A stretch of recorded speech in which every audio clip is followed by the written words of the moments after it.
안녕하세요. 굿모닝 굿모닝 굿모닝 굿모닝입니다. 마가복음 11장 12절에서 14절을 묵상하겠습니다.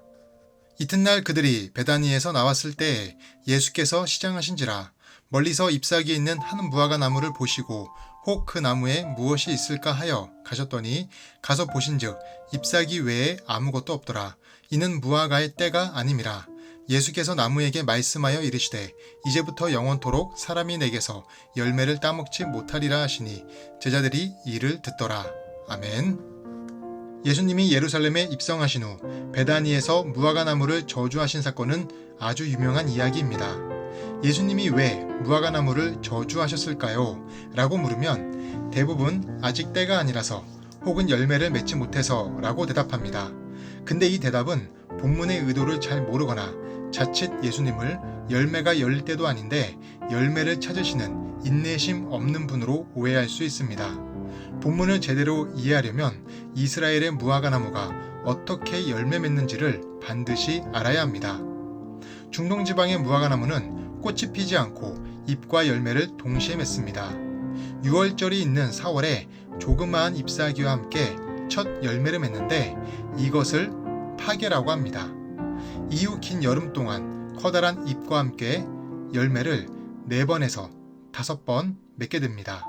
이 열매를 테에나라고 합니다. 이렇게 무화과의 첫 열매와 이후에 열리는 무화과 열매를 가리키는 히브리어 단어가 전혀 다릅니다.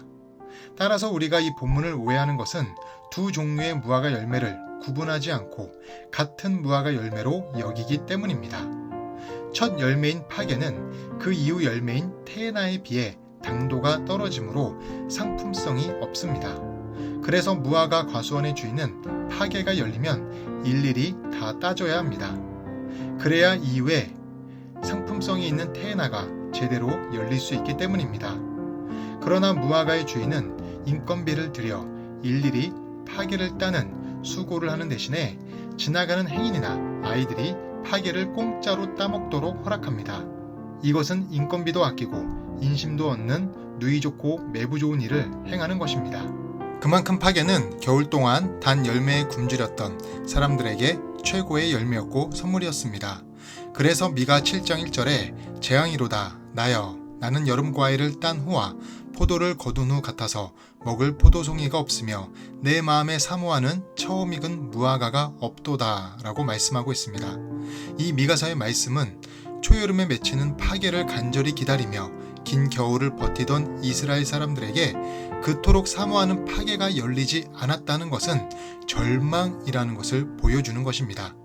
그런 파게가 열리지 않는 것에 대해 예수님이 오늘 본문에 저주하신 것입니다. 무화과 나무가 파게를 열리는 것은 당연한 것입니다. 그러나 이 당연한 것을 열리지 않으니까 문제가 되는 것입니다. 파게는 작은 것입니다. 당도가 완전하지 않습니다. 사람들은 크고 당도가 좋은 것을 원하지만 예수님이 원하시는 것은 파게, 즉 작은 순종입니다. 파게 같은 작은 순종의 열매를 맺어야만 테에나 같은 큰 순종을 할 수 있는 것입니다. 현재 나는 파게와 같은 작은 순종의 열매를 맺고 있나요?